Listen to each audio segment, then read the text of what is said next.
producer and consultant for apps, games, scripted entertainment. Basically, I look for potential in people and products, and I help realize that potential. So basically just having fun, working with a lot of people. And I've worked with a lot of the major Hollywood studios and major agencies. And one of the things that I keep getting, surprised by is the idea that I hear so often that creativity is magical or it's unattainable, or if it is attainable, it's only for a select few people. And that's something we want to break. That's a myth we want to break. And the other thing that I hear so many times from people is this idea that they get stuck in their creativity. They get kind of stuck in the mire of it, or their self-doubt.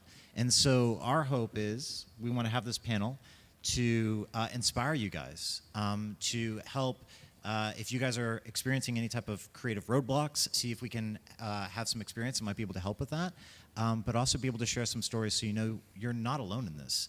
We all struggle with creativity, but it's something we can all access. So I'll be moderating this very loose discussion. So we've got a great panel of very different creators, creative producers from the industry.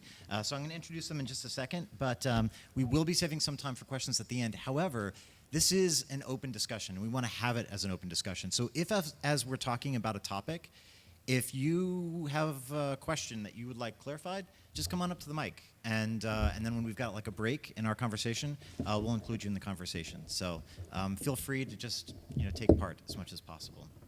So with that being said, I'm going to introduce the panelists. So the first one I've got right here is my good friend Matt Moschenbacher. So he is VP of Marketing and Strategy at Fox. We can thank him for the great marketing campaigns of Deadpool and Logan. A couple little movies we put out. Yeah. So I kind of lovingly refer to him as the chief nerd over at Fox. So he kind of speaks for all of us nerds and makes sure that the properties are heading in the right direction and they're marketed well. So thank you, Matt, for that. And then right to Matt's right is Allie Williams. So she's an award-winning cosplayer, an actress, a model, a business owner, and she's also working on a graphic novel right now for Nuka Girl. So that's due out the end of this year. So, yeah, it's quite a lot of credits. And if you follow Allie on Instagram, you'll see she's constantly moving, and there's constantly new things that are coming out. So, is that setting the bar? Yeah. Is it good? And then to Allie's right, we've got Matt Barber. So we've got two Matts on the panel, Matt Moschenbacher and Matt Barber. And Matt Barber is a TV director. He actually started in radio, and then in working with on the OC and on Chuck, he fell in love with film and is now actually working as an editor and as a director on shows like The 100 and Lethal Weapon and iZombie. iZombie, yeah. Yeah. And also working on some cool drone footage too. Empire. Brief. So, Yeah. and then Chris all the way over there. How you doing, Chris? Hi. They've already met Chris. So Chris is a comic book artist, and he's also a conceptual artist. He's worked with Marvel and DC. He's currently working with Warner Brothers, and he's working on Teen Titans, the Judas Contract. He's worked on Batman, Under the Red Hood, and also on Young Justice. So Young Justice season 3. Season 3. Outsiders. It's going to be awesome. Yeah, nice. I'm a fan, so I heard about that. I'm like, Yes. oh, Young Yes. Justice. I saw the concept art yesterday. I know, it's ridiculous. It's ridiculous. We'll get into it, I'm pretty sure. I hope so. I'm going to get you drinks I'm later. pretty and I'll sure you learn guys more all about have it. questions that I will not answer. So let's go right into it. So that's a little bit about us. I want to do a quick little game, though. And I haven't told you guys about this. No. I want us to learn about you guys. So we've got people on here that work in film and TV and cosplay and also in comic books and apps. It would be great, actually, if we could learn what you guys do. So we're going to try something. I'm going to see if they can actually shout out what thing you're working on. What's your creative thing? So we got apps, we got film, TV. So we'd love to hear what is the spectrum, and then we're going to try to see what we can pick up. How does that sound? Okay. All right. So we're going to do it on the count of 3. So think about what it is that you're currently working on or what you want to be working on. Okay. Is everyone getting it? Everyone's got it? Okay. All right, I can do this in 3. Why am I scared right now? You already yelled at everybody and told them to move forward. I know, it's true. It's true. Everyone move back. Move back. Go And back they to might your really original yell. seats. Yeah, we're gonna find out. So, all right, 3, 2, 1. Huh? Okay, I heard screenwriting. And cosplay. I heard a cosplay. I heard a cosplay. Wow. All right. I heard a lot of, like, Puppeteering. All right. Nice. Okay. All right. Cool. So we've got a wide variety out there. That's great. I think we fared okay on that. Yeah. Yeah. Did I hear somebody say just naked?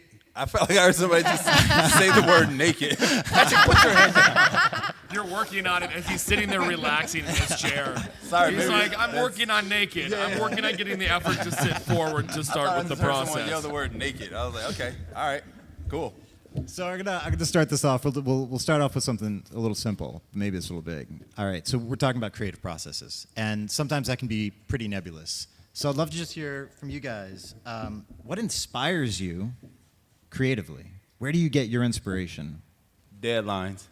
That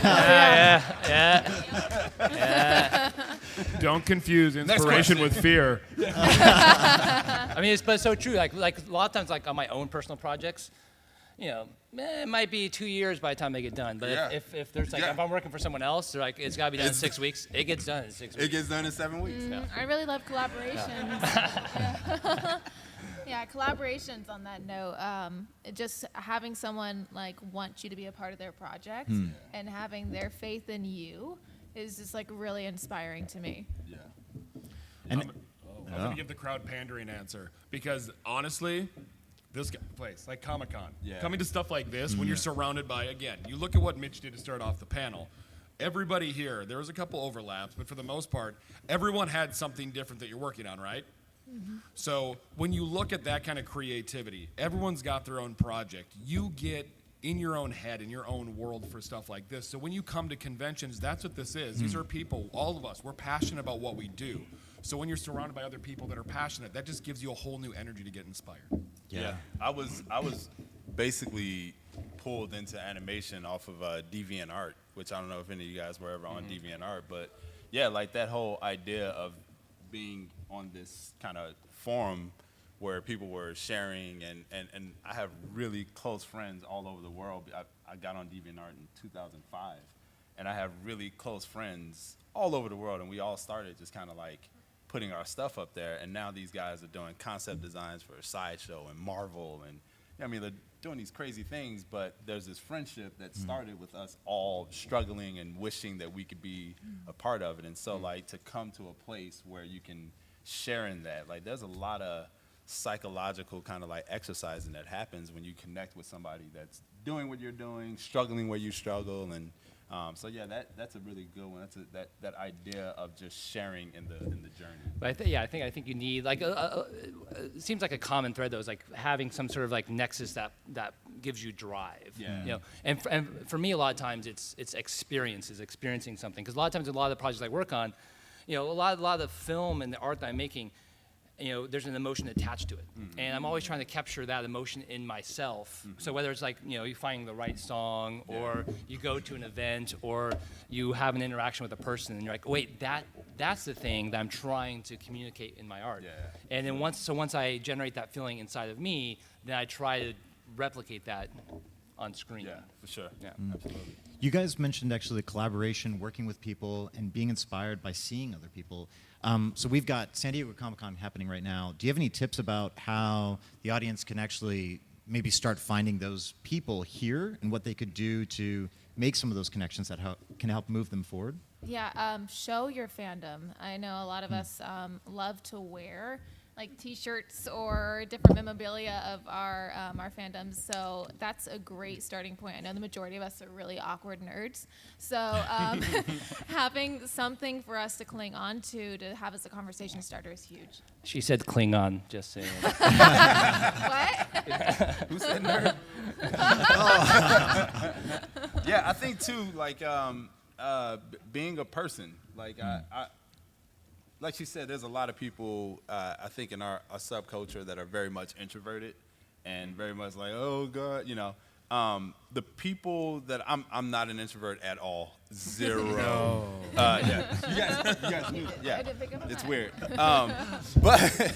But a majority of the people that I work with, my director, Sam Liu, is probably the biggest introvert I've ever met in my life. But engaging in conversation about the things that we do and about the creative process, about the characters, the guy opens up like you wouldn't believe. And so being a little fearless and trying to like strike up a conversation, that it's literally the only way that I'm in the industry is that I felt confident in my art, and I also felt confident in being able to just connect with somebody and chit chat, because I knew that they at least had an idea of the things that I would be interested in talking about. We all kind of know about Superman, so like that was an easy one to strike up a conversation about. So I would say, don't be afraid to walk up to some of your creative inspirations and say what's up and strike up a dialogue. They may just blow you off and keep walking, but that's okay. There's a lot of them here, and maybe it was a bad day. You'll catch them on a good one. Well, you were talking about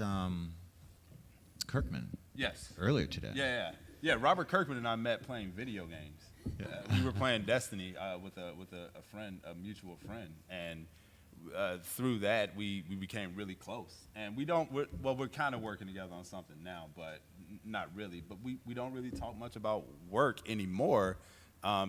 He's just a friend. He's a buddy. But a lot of the opportunities that I've gotten came from just these weird, random washroom meetings with guys who are making decisions. And so, that level of, I think it goes along with passion and aspiration, is that you have to be willing to do things that maybe you're not that comfortable with, but try it out and see if it's something that is just a fear that you need to jump over, or if it's something that's actually connected to your core. But also don't be afraid to like try that connection, and if it fails, it doesn't mean you did something Exactly. wrong. Yeah. Sometimes it doesn't work between two people, you know, and that's okay. It doesn't mean that you are unworthy of this. Like, Absolutely. there are all different types of people, all different types of ways to have creativity, all different experiences, Yeah, you know. So for know yourself and just keep, if you're passionate, just keep pushing. And I think that's really the key word that everyone's been saying here is passion. Yeah. I mean, when you show your fandom, no matter if it's,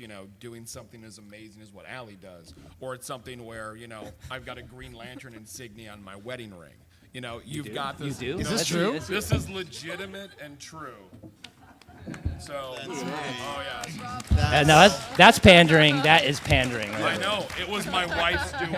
This is like what? This is your wife's doing. My wife's doing. Oh my gosh, that's amazing. So I guess this also goes towards having like a really great support system. But this also goes to, again, like what you like. Be passionate about what you are. And again, the connection, no matter what it is in life, things like this, we're all in this room right now because we love creativity. Whether we struggle with it, whether we have it, we can all learn from each other here. And that's it. I mean, every execution from everybody that's on this board has something that we've done. Deadpool was, here's the magic secret sauce for Deadpool marketing. Guess what Fox did for the campaign? They hired a guy who loved the fucking character and let me run with the campaign. So they'll take credit on like, oh, it was such a huge.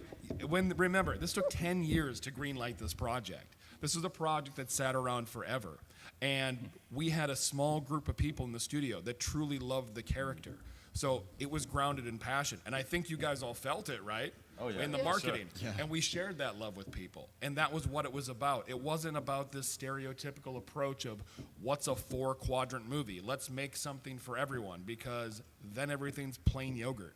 And I'm not going to knock plain yogurt. It's okay sometimes, but be yourself. Love what you love, and passion is the best thing you can have for inspiration. So that's talking about passion and what's inspiring you guys. Now I'm also a little curious about what are some of the biggest obstacles you've had to creativity, and how did you overcome those? I don't know about you guys, but I battle a lot with self-doubt. I was going to say, Yeah. you stole Mine's my answer, anxiety. damn it. Well, something new now. Yeah, and I find that having a support system really helps, because just being vocal about it, being like, I'm having a bad day, and being able to talk about it and talk through it, because sometimes you just need to hear your own self-talk and realize that, I'm going to be okay. I just need to get this out of the way and just start moving forward, because you're only going to start recessing if you don't start moving forward. Yeah, I think a lot of what we do is we're not making things in a vacuum. Like it's meant to be shared, you know. And there's always those dark nights of the souls where you don't you think you have an idea that will connect and it's not connecting for some reason, or you just can't find the resources or the people to get behind you, and you have to. I don't know. I think the best thing to just do is just keep creating, and sometimes you'll be surprised at what will connect and what won't connect. You know? And I think that's a big thing too to learn. Don't be afraid to fail. Like that's the biggest thing I think I can tell everyone is, again, this is the reason, and I'm gonna get really nerdy.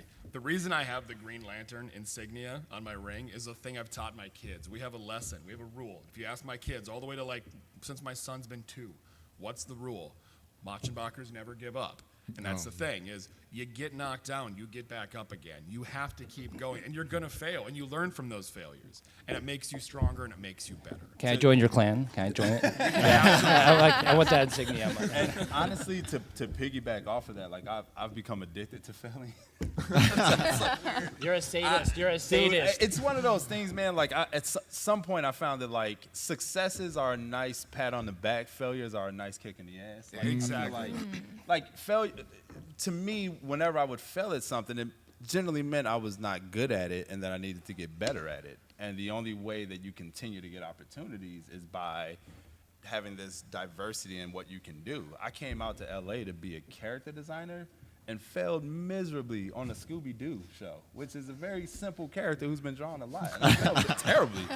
And they threw me into the lion's den of action storyboarding, and I got fired after 5 months. I got fired from Warner Brothers, December 25th, 2009, Christmas Day. I got fired because I was terrible. I had no idea what I was doing.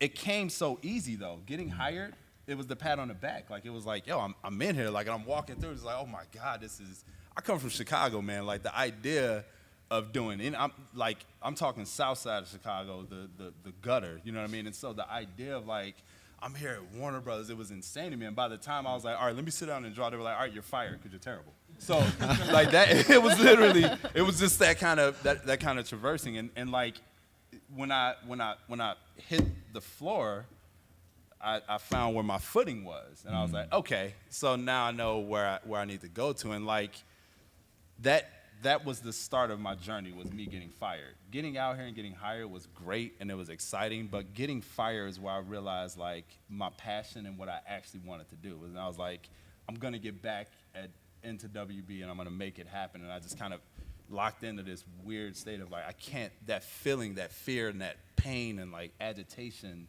of knowing that I had it and it was gone.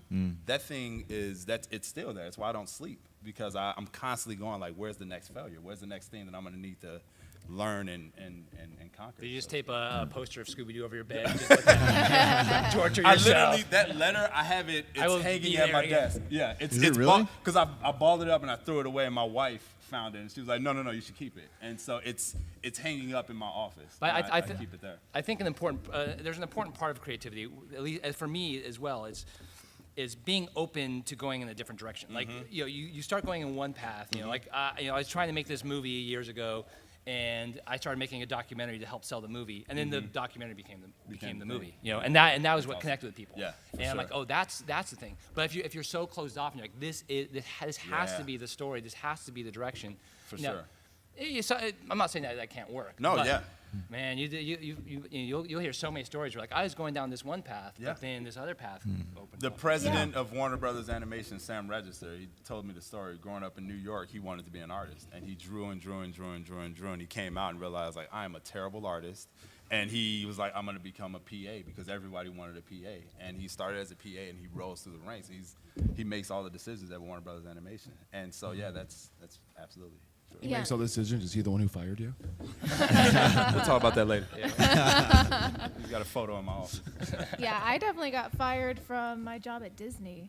And it seemed tragic at the time, but if that rug wasn't pulled out from me, I wouldn't have started my business. Yeah. I wouldn't have seen that was an opportunity for me. Yeah. And I created that because I knew I needed control over my income. I needed to have control over my own happiness and stabilities in order to feed my dream of doing acting. And if people are so closed off to other opportunities, they don't see these things going around that could help them actually feed and fuel their dream. So what are some things that you would say, some tips that kind of keep you grounded to be able to see these things around you? Oh gosh. I consider myself a fairly positive person. I try and find the light in all opportunities because it's easy to get sucked into negativity. It is so easy, and you can dwell in that, and it continues to be your point of view. But if you kind of put on the rose-tinted glasses in a way, and you look at the opportunities that are out there, it can continue to just be that path, that light for you. Because bad stuff's gonna happen, but good stuff can really happen too. And if you just keep pushing towards that, you'll find that you're just happier, and happiness gets happiness. Yeah.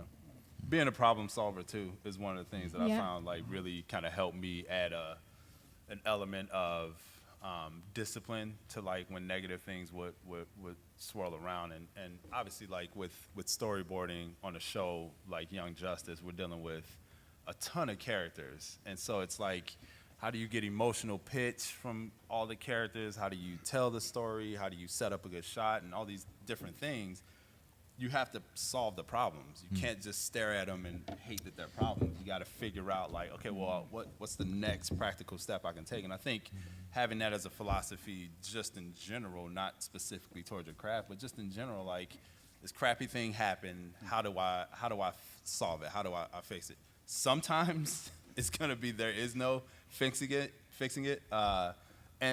but you'll be surprised to find how often you go like, okay, if I figure out just that next step, there's something else on that side that I can learn. I think a lot of times you also, like for me, I have to have, I have to, go in a different direction for a while. Like sometimes if I get stuck, Play video games. No, like for me, it's like travel. Like I have to travel, you know, and especially living in Hollywood, you can get this very myopic view, and everything's driven by the business, and you start, like for me, like I always try to capture that, like, childlike wonder of the world, and when you are in this routine, you forget about all the wonder. But when you travel to a new place, everything is new. Like look at that Starbucks sign. Yeah. It's the same Starbucks sign, but it looks different here because this next to this tree. I don't know. There's just everything's different. You look at everything, and sometimes like you turn your brain off for a while. It's like that left-right brain thing. You go into a different brain side, and then your brain keeps working in the background. And Yeah. Oh wait, that connects to that. That connects to that. There you go. Sometimes I find that rather than going right brain, left brain, but just finding something else to be creative with, it's like, I am stuck on this thing. You know what? I'm going to go over here and paint. And just like to feel like you're making some progress with that part of your life. Like I had a friend recently, I'm like, what do you find that you're excited about and passionate about that's in that creative world? And like, I like to go out and do archery. Like, great, do that. Like, please go do that. Like, get yourself moving, doing something in that world, so you don't feel so stuck. There's a book. I just thought about this. There's a book that I read a long time ago. I think it's called "Drawing on the Artist Within" by Betty Edwards. Oh wow. And she teaches like beginners art at Long Beach State. Huh. And she loves teaching non-artists because everyone comes in the classroom like, oh, I can't draw. And she goes, okay, what I'm going to do the next day, everyone shows up in her classroom and they have a piece of paper upside down. And they're like, okay, when I say go, you don't peek. You're just going to turn it over and just start drawing. Yeah. And what she did, though, is like she turns the object upside down. So when everyone starts drawing it, they don't know what the object is because it's not their normal perspective. And then she says, oh, okay, when you're done, turn it around. And then the object reveals itself. And 9 times out of 10, everyone's like, wow, I didn't know I could draw that good. A lot of times it's just perspective, and you get stuck in these ruts. And so with that kind of lesson, like sometimes just flip the script, look at it from a different angle. Yeah. And instead of drawing, just eat donuts like I do sometimes. Like I had a rough night the other night drawing. I was like, I need some donuts. I'm straight up, man. I'm dead serious. Don't be quiet. Like, I ate some donuts. It was great. He wants donuts right now. Like, Yeah, I'm real hungry. give us all your donuts. Yeah. Or So just rest. Just rest Rest. That's a big sometimes. one. Rest. It's important. We all get so caught up. I'm sure you all have been up till 4 a.m. in the morning and kind of thing, like, or not sleep for a couple days. Yeah. And you can't function at that level. I mean, I'd rather, I talked about this the other day, I'd rather get 3 hours of really good work work at like my best than to just strain for 10 hours, like no sleep, trying to get the same amount of work done. It's a very twisted perspective. Like, and I've had to really, everybody who knows me, I'm notorious for my 3 to 4 hour sleep schedule. Like, I don't sleep much because I also have 4 kids. Inspirational, man. It's good. and psychotic level of ambition. But yeah, there are times, it's ridiculous. But yeah, there are times where my wife will come in and she will literally put my computer on sleep and she's like, you gotta go to bed. And those who know my wife knows that she's ballsy enough to do it. She'll just come in and shut me down. I'm like, all right, go upstairs and go to bed, and I'll wake up and the perspective is fresh again, and it works out. But yeah, rest is huge, and inspiration is huge. Like video games and comics and cartoons, and those things are huge. If it wasn't for those things, straight up, I'd be dead. There's no two ways about it. Growing up where I grew up, there's no way in the world that the temptation of drugs and gangs would have lost if I didn't have animation and cartoons or video games and things like that. Like spending time doing those to a disciplined extent, it's super important. It's vital to what we all do. Watching movies that inspire you, like that stuff is super important. So I definitely recommend that to get your brain off of your own mess for a little bit. One of the things we've been talking a lot about is creativity and how you guys are actually influencing a product. But I'm curious, how is your creative process affected when it starts including other people? So, for instance, Matt Barber, I mean, you're working as a TV director, and you've got to make split-second decisions on set with actors, and then you're working with editors, and you're working with producers. And Matt Mosrenbacher, you're working at a studio, which is corporate. I mean, there's a lot of different layers that the perception is creativity can be halted along these ways. How do you guys deal with that and maintain your process and move forward? You fight. I mean, that's honestly the thing is you stick to your guns. I mean, you have to be flexible, and obviously you're still part of a team. But if there's things that you know are going to be detrimental, I mean, lovingly referred to, I am the chief nerd of 20th Century Fox. That's what my job is. But Logan, okay? Perfect examples like Logan. How many of you guys are kind of over the whole clone trope in movies? Like Terminator Genesis, all of that stuff? Yeah. So knowing that was going to be the big bad guy in Logan, how many of you would have been thrilled that would have been in the trailers and all the marketing being like, and Logan's going to face, ta-da, his evil twin. Like, it would have been something that as fans we would have rolled our eyes and been like, yeah, we don't really want to see that. Spoiler alert, dude. It came out. Yeah. Surprise. You haven't seen it yet? I'll send you the DVD. But no, something like that is knowing your audience. Again, as a fan, I know that's something that's going to turn me off. And, X-Men movies have had some great ones, and then they've had some not so great ones. So knowing that fans are already on edge for some of those things, we wanted to make sure that, again, we don't show the clone in any of the stuff. Let speculation be our ally, because all of us in this room, we love to guess, because we all love to be right. We love to look at the trailers, look at the things that are coming out, and make our own guesses about what's going to be in there. So we go to the movies or whatever with our friends and say, I told you that. I have a question on that topic, just a little sidestep. Do you ever put out information that's a test just to see what the fans' reactions would be? 100%. I was right. Yes. We officially call them toe dips. So yes. Call them so what? Wow. Toe dips. Like you dip your toe in the water. toe dips. Yes. No, I do not do that at all. I will not deceive, but I will look at things that people are excited about, and then those will be the things that I will also fight for to make sure that we have more of those kinds of things in the film. And there's actually a really interesting note on Star Trek Into Darkness. They tried to deceive people, and people were like, "Oh, is Khan the villain?" It's like, no, it's Yeah. not Khan. And of course, all the fans are thinking, "Well, it has to be. The math adds up." And then all of a sudden, they kept saying quite vehemently, "No, not Khan." And then when it was Khan, everyone was kind of like, "Oh, that's not good." And there was discussion. There's a lot of articles about this where they're saying they regretted that, and that was one decision they wish they could move back on. So, Yes, I don't lie. yeah, it's good. They lied. Star Trek lied. Well, and I mean, I think that gets to one of the idea I was thinking. Like sometimes, sometimes you get things wrong. You know, sometimes you think you have like you have a brilliant idea and you're going down this path. And I mean, one of the nice things about like editing, and you know, is like sometimes you can course correct, you know, after the fact, you know. But obviously, when like you're in a marketing campaign, it's like, you know, it's already out there. But for my roles, like sometimes I will approach a scene with, you know, we're gonna make everything on the circle track, and it's all gonna look great. It's gonna be great. It's gonna be this spiral. It's gonna keep going, and then in post, it's like it doesn't work, man. It's like it was a great idea, so we had to like deconstruct it. But I think you have to like be willing to swallow your pride and say, I tried, it didn't work. How can we save this? You know, what can we do otherwise with the footage that we have, or with the idea that we've already started with? Yeah, that's pretty good. And then how about Ali? I know you collaborate with a lot of different cosplayers as well. You've got it's the Princess.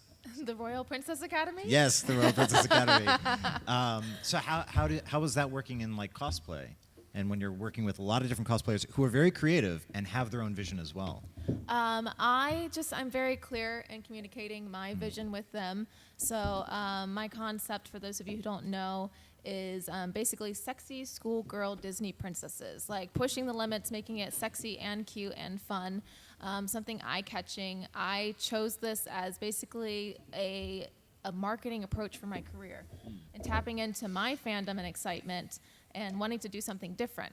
So I have a pattern that I created for the costume, and I give them creative choices within the accessories, within the hairstyle, within the colors, while still maintaining the character integrity. So I let them have a clear idea of what the vision would be, but also let them have some freedom with it. So it's been working out great. Everyone's been having fun with it. Cool. And something tomorrow?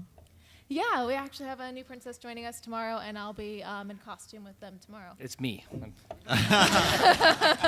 Spoiler alert. As Right. I look fabulous. That's awesome. So when was the time that have you guys ever felt creatively detached? Like you guys felt like, oh, I can't tap into my creativity, and if so, how did you regain?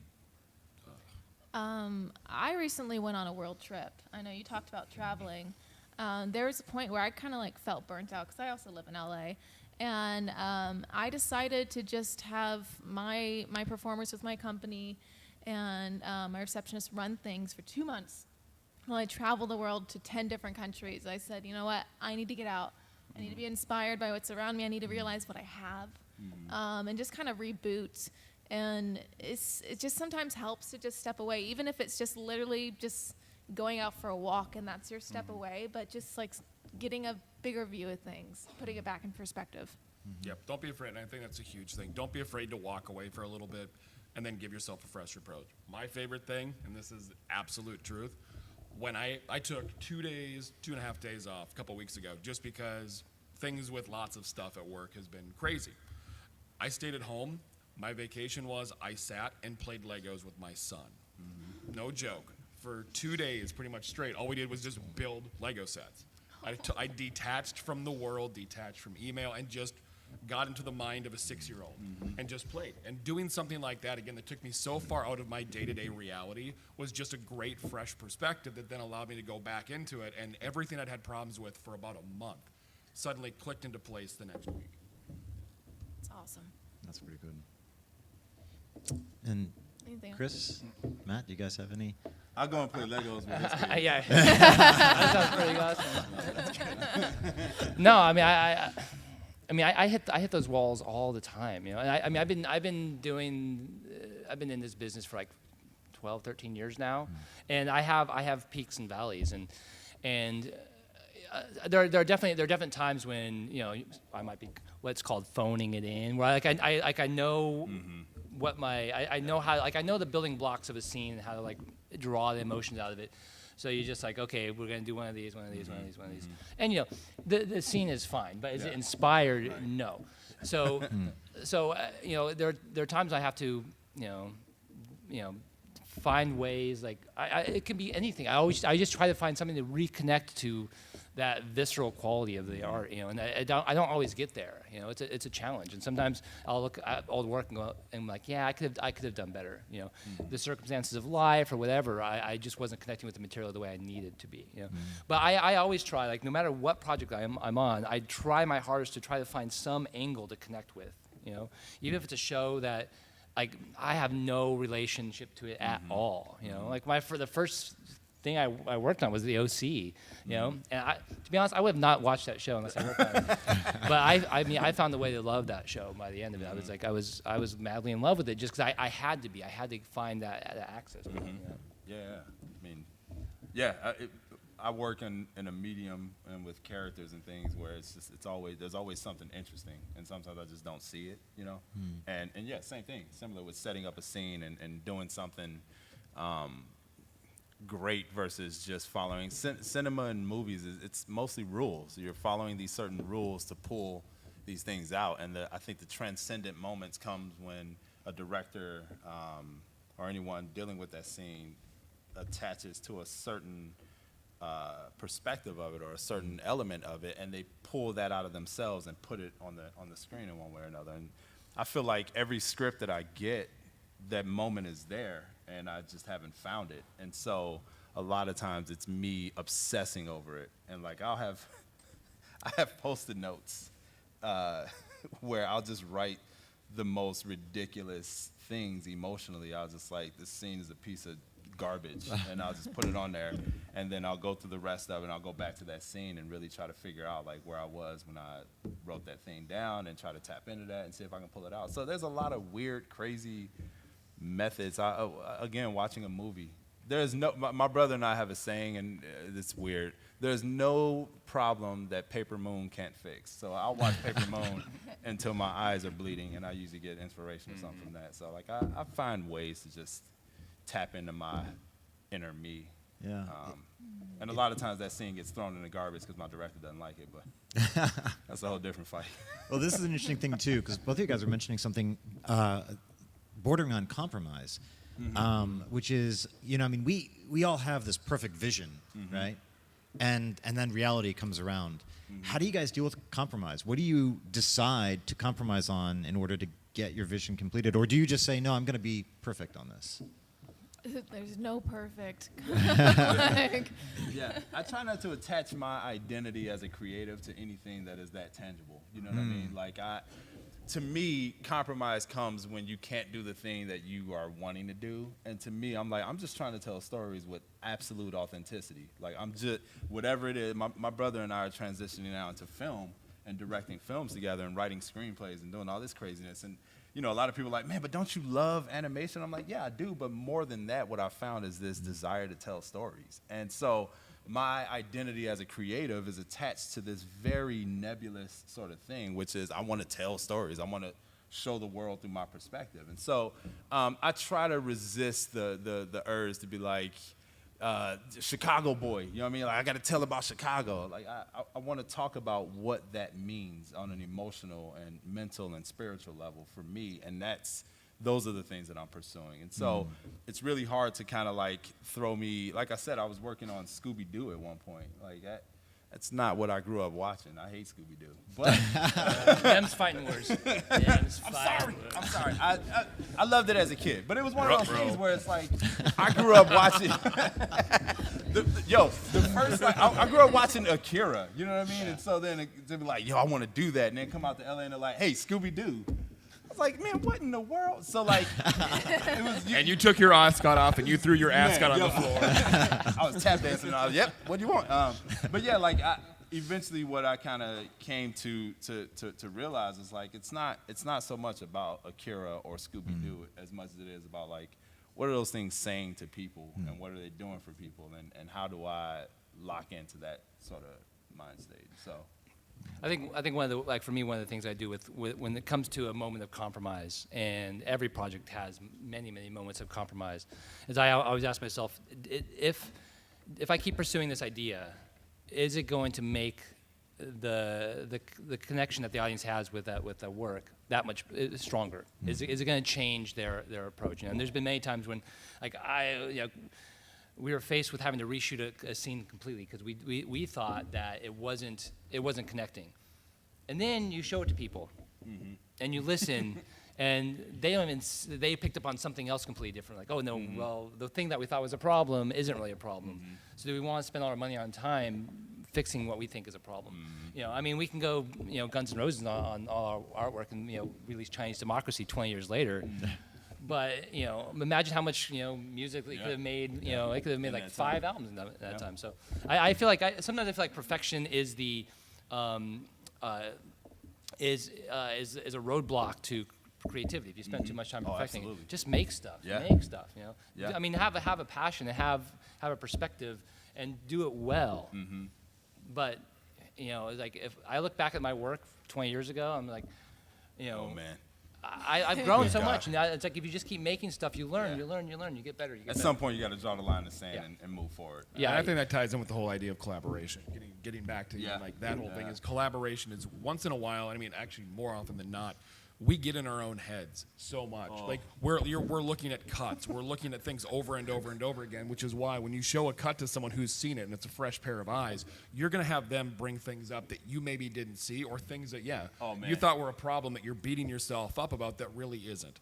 And that's why I think the collaborative aspect of it is really helpful for everyone, because people that aren't as close to it as you are can give you a unique perspective and a unique, because again, everybody has the ability to be creative. Creativity is boiled down to the essence of passion. So you can show it to them. They look at it. Wow. Okay. Well, I didn't think of that. Okay, that's not that big of an issue, and it makes you to help your stuff be better. To me, compromise and collaboration kind of go hand in hand. I feel like compromise is a more negative way to look at collaboration, whereas if you're open to other perspectives and working with other creative people and don't see yourself in a like higher level, but see them as someone who can contribute something and maybe make your project better, and be open to that, you can really make something amazing. You know what's something I've been playing with a lot lately is the concept of boredom. You know, I think boredom is something that we don't value enough in this society. You know, well, I mean, I remember when you're kids. You know, when I was a kid, you know, I mean, we didn't have computers and all that stuff. Like, you know, I had an Atari. Yeah. But you know, there's only so many times you can play Pong before you gotta go find something else to do. Speaking of boring. Yeah. But you know, you're sitting out in the backyard, and all of a sudden, you know, you got the GI Joe, you got this thing, and you start putting like, you know, you're trying to make a Molotov cocktail, whatever. I mean, Oh, yeah. this stuff that little boys do. Yeah. It came You out made of a boredom. Molotov cocktail out of a GI Joe. No. I'm just. Okay, I've so stories bouncing around this the- whole panel on creativity It is was just those- taking a whole different spin. with dirt in it. It's We took fucking we took MacGyver class. alcohol and these cap gun things, and we tried. It was a failure. It was a failure. It was a failure. We're little pyros. Don't play with fire, kids. I love fire. No, but like this. Be kind to your GI Joes. Oh yeah, many GI Joes lost their heads in my days. But no, it's like I've been trying to just embrace that boredom, because I spend, you know, one of the things I do when I travel is I try to turn this thing off or leave it at home or whatever, and just wander Yeah. and get Yeah. lost instead of like playing all my Yeah. iPhone games and checking CNN and Yeah. Twitter. You know, It's Matt, you were talking about that idea of like the collaboration and how that pushes you forward. I'm working on a book for Image Comics now. With, you guys know Scotty Young. He's a comic artist and writer and good friend of mine, and I love that dude. And a buddy of mine explained Scotty Young like this. He said Scotty Young is a bullet out of a gun, and he doesn't stop until he hits the target. And so like, you can try to slow him down and go like, oh, what about this? And it's like, no, I'm there. I'm not that dude at all. And especially with animation, like I explore every single angle of everything. And so as we're embarking on this book, I'm doing designs for characters. We have a 4-hour phone conversation. I hate talking on the phone. Hate it. But we have a 4-hour phone conversation because we're just like excited about this thing. We get off the phone. I immediately sit down and I start drawing these characters and like just these ideas that jumped out of my head. And I'm just drawing them as like exploration. Let me just put something out there because it's there. I send it over to him and I'm like, dude, and then you got la la la la la la la.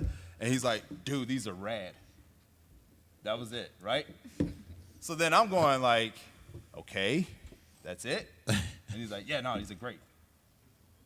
So I go, okay, I'm gonna explore them more. So I start doing turnarounds. I start doing expression sheets for every one of these characters. I come up with like 7 different cultural variations of each character. I'm like, well, what if this kid was from the Middle East? Like, what if this kid, like going, so I sent him all this stuff, and he's like, dude, these are awesome, but the first one, I sent it to Image already, that's the one we're going with.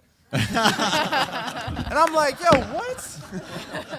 He's like, well, you got a lot of material for a book, bro. Like, we're not using it. But it was that idea of just like, he saw it and was like, this is it. This is the one I connect with. This is the one I love. Stop. You're done. And me, I'm just like, well, yeah, but what about if I do this and what if I do that? And la, la, la, la, la, la, la. Don't be afraid to show your stuff to your friend who's an asshole. Pardon my language.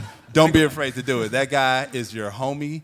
In fact, when you start your business, make sure that he's in the office right next to you or behind you, something so he can look at what you're doing, because those are those elements that one level of just stop. It's good. It's But that's fine. even what Ali brought up too at the beginning, is this whole idea of self-doubt. And, Yes. and I think self-doubt Yeah. is the very nice handheld cousin of anxiety. Yes. So the fun thing that no one likes to talk about, but anyone who's really creative, I think, it all suffers horribly from anxiety and creativity. It's the motivating factor for many of us, and also the crippling kryptonite. Yeah. But those are the things as well. Like when Yeah. you look at something like that, Yeah. it was great to Scotty. Yeah. But you were like, I don't know if it's good enough. I don't know if Yeah. it's good enough. And so you got into your own head and Oh, you started absolutely. spinning. And Yeah. all of us, I think, do that when we go into there. And that's why that idea, and I love what you said, it is. It's not a competitive thing at all. It's about that collaboration part makes us all better. Yeah. So it should not be Yep. seen as a negative at all, because, again, that self-doubt, people that tell you it's good, you need to have that trust. Those people around you that will say, again, the asshole friend, Yeah. as it's so eloquently put, but the person who's willing to be honest. And I think honesty is going to be a core thing of the people that you work with, is because they're going to make your work better. But then you also have to make sure that when they give you critiques on things, that's not an assault on you as a person. That's not an assault on you're bad at what you're doing. All they're saying is, this is another way to look at it. So you take that feedback and you're going to have to figure out a way to make it better. And I will tell you with 100% certainty, every time that I've done that and I've listened to someone that said, hey, you can maybe change this up. And again, Deadpool, the biggest thing for that is everything that we did for marketing, we showed really nothing from the film. Like, I wrote a ton of stuff for marketing that was all fresh and original. And every time somebody's like, well, what about this one? I don't know if this joke works. And I'm like, okay, I'll go rework it. We bring it back, and it made it better. So, yes, I'm like, grumble. But at the end, again, it makes it a better process when you all work together. I like that. Oh, now you're kicking us out. I remember you said we could stay as long as we wanted. I appreciate that. Okay, Thank you. cool. So I guess actually we'll take this time just to see if there's any questions that we've got in the audience. Just feel free to come up to the mic. Yes, and go. that way we can. Grab the mic. Sweet. All right. Test it out. It'll start working. We can Just hear you, like- yeah. We got Just you. like Flick a switch. Use that outside voice. Shout. Does it work? Hello. Yeah. Hi. There it So is. my question is just so sometimes like everyone does go through like roadblocks, but when do you know the difference between like, oh, this is a roadblock versus like maybe this project kind of just sucks after all? Like where's that line? Like I need to focus on something else now. When you finish it Yeah. and you look at it and go, this is a piece of garbage, and be fine with that. Honestly, like I've done things that like at one point was like, this is amazing, and I just need to, and then the next day I'm like, this is a piece of garbage. But the reality was like, I wasn't able to see that until it was done. And so then you have to kind of lick your wounds and go like, man, I made a piece of garbage. What do I do now? Well, you start your next piece of garbage. You know And I what think, mean? though, too, I'm going to give the optimistic, not just garbage answer, but like a phoenix. But no, when you do, I agree 100%. You need to figure out a way to push through. And if you had a roadblock, and you're in the first act of writing something, skip. Be like, okay, well, we'll figure that out. And it's the post-it note approach. You're like TBD. And then you move to the next one and just finish it. And if you look at it and it's all done, yeah, and it's the garbage, you throw it out. But sometimes, and this has happened to me, I start off in one direction. I'm like, I'm stuck here, and I'll keep writing it. And then by the time I'm done, I'm like, all right, you know what? maybe I don't like this character, this journey that I was going with for the main thing, but somebody I wrote maybe as an ancillary character for something suddenly was like, I really like them. I'm interested in this. And it turns into a whole different project. But if you didn't take it to completion to see where you thought you were going to go with it, it won't allow you to kind of branch off into something else. I mean, look, if you're, I think as long as you're interested, keep going. As long as you are interested. Now, maybe at the end of the process, you're like, okay, this is not as interesting as I thought. But like, I have folders and folders and whole digital files of like ideas that I would start, and maybe have like, the first page written, and it's just all there. And I'm like, maybe someday I'll come back to them. But the projects I've completed are the ones that held my interest the whole time, and not all of them were great, but they're done. Yeah, and sometimes sometimes you just need to take a little break and just step away and get some feedback too from people that you trust, and just really like see where you're at, push through if you can, but also, I mean, there are moments where you got to be like, okay, like I've been working on this for a while. Is it really something I care about? Do I really want to finish this, or have I lost interest? And that's okay too, to be like, you know what, I'm interested in something else, something different now, and just feel comfortable and confident in taking a new direction. Just don't do that on a movie you're storyboarding on at Yeah. Warner Brothers, because they'll kill you. A personal project. For That sure. was why Chris got fired. It was like, what if Scooby-Doo was a cat? About that 5 months thing. Here's what happened. I was like, you know what, guys, I'm just not interested anymore. And they were like, we're not interested in you either.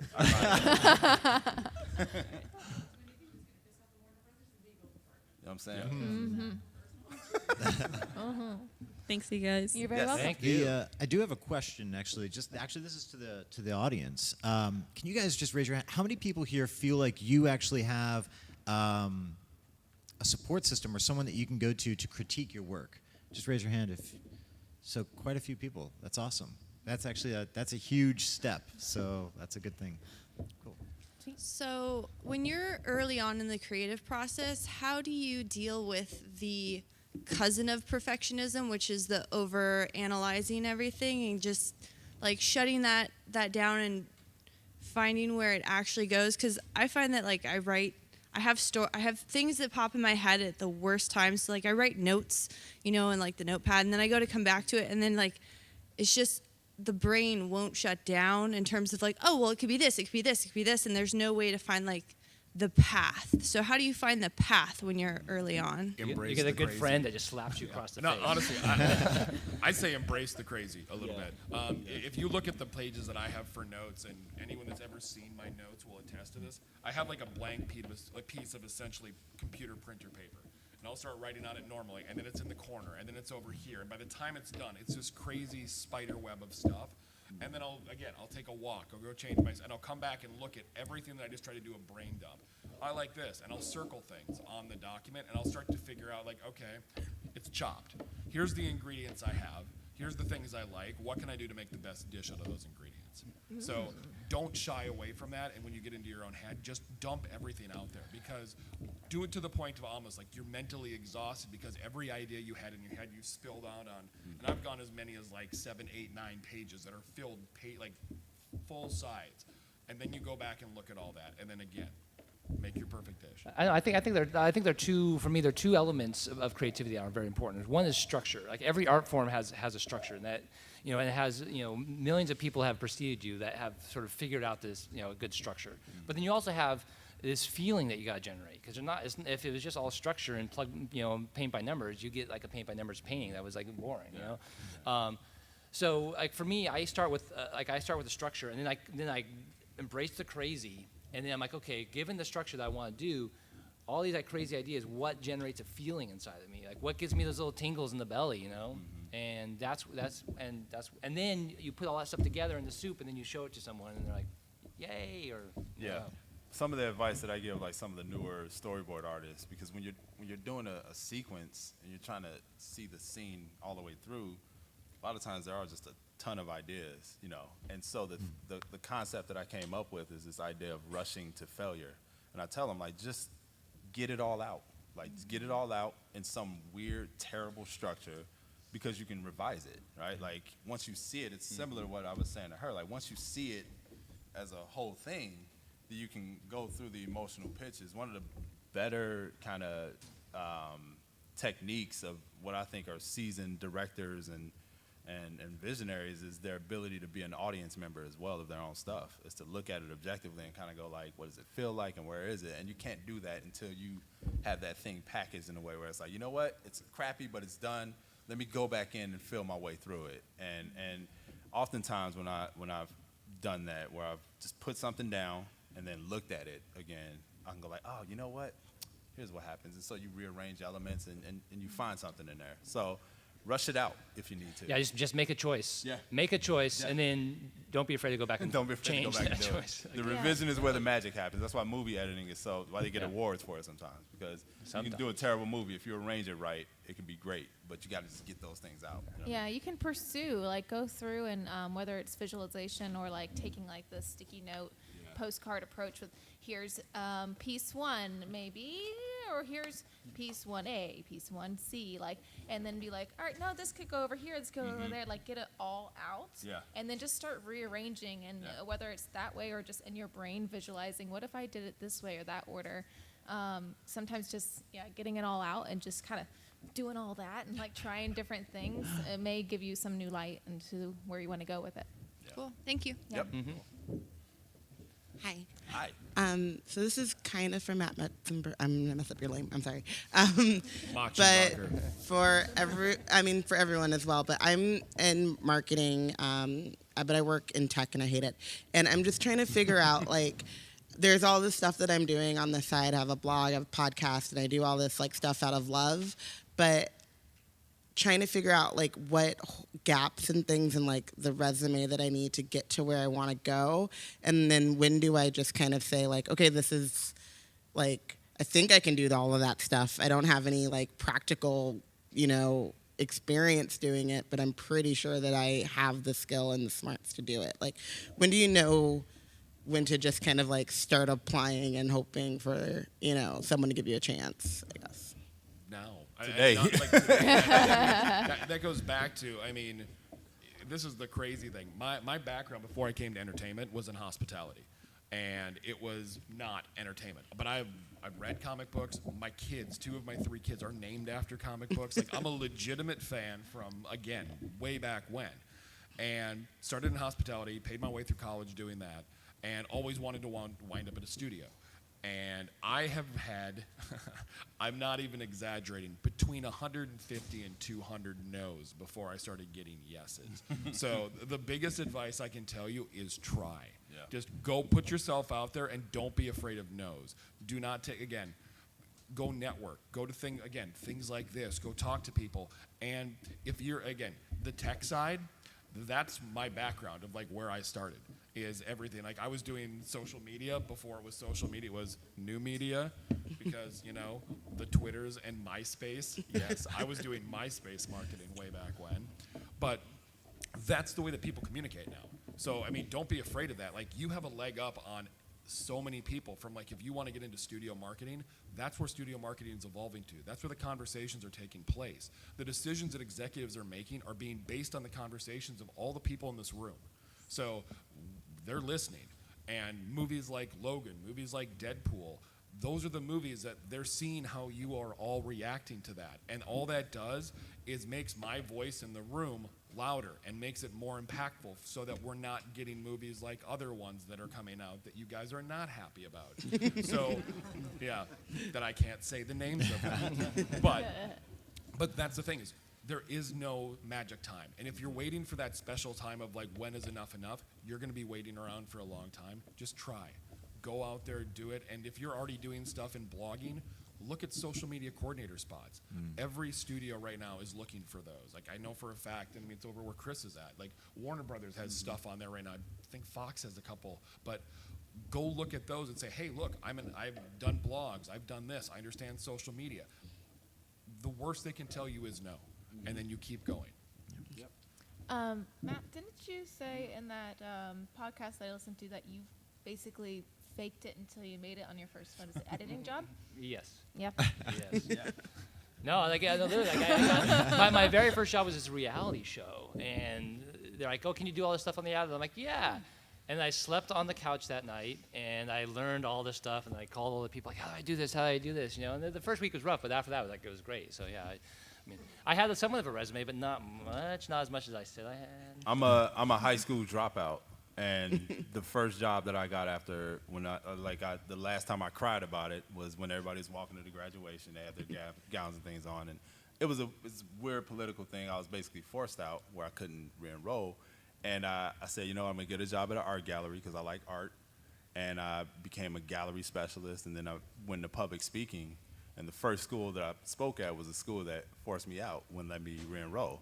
And I'm inspiring people to, like, pursue their dreams and do all this other stuff. And I'm like, I got to do mine. Like, I gotta get out there and try. So I knew that I was comfortable in my own skin enough to talk to people. I knew I'd have been drawn forever at that point. I was like, I'm just going to get out there and try to get myself in. I'm gonna see where the opportunities are, and I just didn't allow the system to tell me like, yeah, kid from south side of Chicago, high school dropout. Like, Google that and see what comes up, right? And so for me, I was just like, no, hell no. Like, I'm gonna go out there and do something, even if it means getting fired that first time. Like, I'm not gonna allow.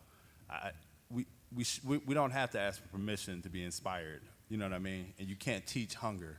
And Yeah. so Be tenacious. you Be gotta tenacious. like I don't sleep, and it's not because I'm worried about anything. It's just like there's a lot of things that I want to do, and once I saw like just this tiny little glimmer of like, yo, you can do it. That was it. I'm going. You know what I mean? So I guess I'm not so much worried about doing that because I Yeah. am doing that. I leave my job and then go do my second job of editing 3 podcasts and having a blog and putting on a Harry Potter con. Go to LeakyCon, everyone, and sorry. But anyway, I guess I'm more worried about having the like skills or the like, can you prove ROI on these things that you've done? And I don't know when or ROI where. is a lovely buzzword studios like to throw around, but here's the thing. Everything in life has some kind of return on investment. It doesn't have to be, and again, if you want to play the deceptive game, I'll tell you a little secret. Don't use numbers. I had a 200% increase in viewers from episode 1 to 2 because you went from 2 viewers to 4. Like, use numbers to your advantage, and it kind of plays into the fake it till you make it thing. You've obviously got the skills. If you're doing all of those kinds of things, you have it. Just put it together and package it in a way that's going to get them in. Like, you got it. Don't overthink this. Just Sell try. yourself. Sell yourself. Be tenacious, and don't be afraid of no. Okay, thank you. You're Yep. welcome. So we've been talking a lot about harnessing failure as something to help you. Has there been a time where success has done the same thing or been a crutch? Huh? I mean, positive reinforcement is great. Yeah. Like, once I hit a success and get that high, I mean, I want to do it again. I think that's something I like to chase. I like competition, like cosplay competition. It gets me jazzed. I'm like, I did it once, I'm going to do it again. Like, and that just kind of keeps me moving. I don't know about you guys. I don't know. I've had times where like I'll have an idea for a story or something, and I'll post some artwork online, and you get like 2,000 likes and people comment like, "Oh my God, that's amazing!" And my shoulders drop, and I lean back, and I'm like, "Great! Oh, I gotta do it." No, I got the accolade. You know what I mean? So yeah, that oftentimes like getting overhyped, eating your own garbage, so to speak. So yeah, like that's happened to me a couple of times, and like I've kind of resorted to this thing of secrecy, where I'm just like, all right, just do the thing, do the actual thing, and then put that out there, as opposed to like the preview of it and getting the accolades and being like, yes, done, I'm out. You know, keeping the shoulders tight up to the neck, so to speak. I think I mean, success will definitely push you to the, will be a strong tailwind to your next thing, but it also can be a challenge if you rest on your laurels too much. Right? Go, I got this, because then, I mean, I think there's a reason why a lot of times like first albums that come out are so powerful, great. because you have like, all these songs are fighting for the position, but then once a band gets a lot of success, they're like, oh, we'll put out 10 songs of like all our crappy songs that we didn't make the album, and it's gonna be great, and everyone's like, No. there's something about the struggle though that sometimes actually breeds more success. And I've been slapped in the face when I'm like, oh, this last episode I directed was amazing, and I've got this thing, I figured it out. And then an actor will walk on set and just like, you could just challenge you and just like, you just drop. You're like, oh, I thought I had this. I thought I figured it out. It's, I mean, I've worked with directors who have been doing this for, directing television for 30 years, and they still struggle. And they still, like, I think I failed on this one. I think I failed on this one. Like, oh, let's figure out how we can make it work. Oh, you saved my ass because, we did this. Yeah, but it shows me, like, you can do this thing for this long and be a master and still struggle. But from a positive standpoint, again, and I hate beating the Deadpool bush a ton, but again, I liked it. But with Deadpool, obviously for us, we had so many accolades. We opened a movie that a lot of people didn't believe in any capacity. And so for me, that got me so pumped. And I think it's a lot of what Ali even says too, is I love to compete. I love to compete against myself. And so, I mean, right now we're deep in production on Deadpool 2. And my whole thing for this is, all right, we did the first one. We got all this stuff. We got a ton of like Clios that we won for it and all this stuff. I want to one-up it.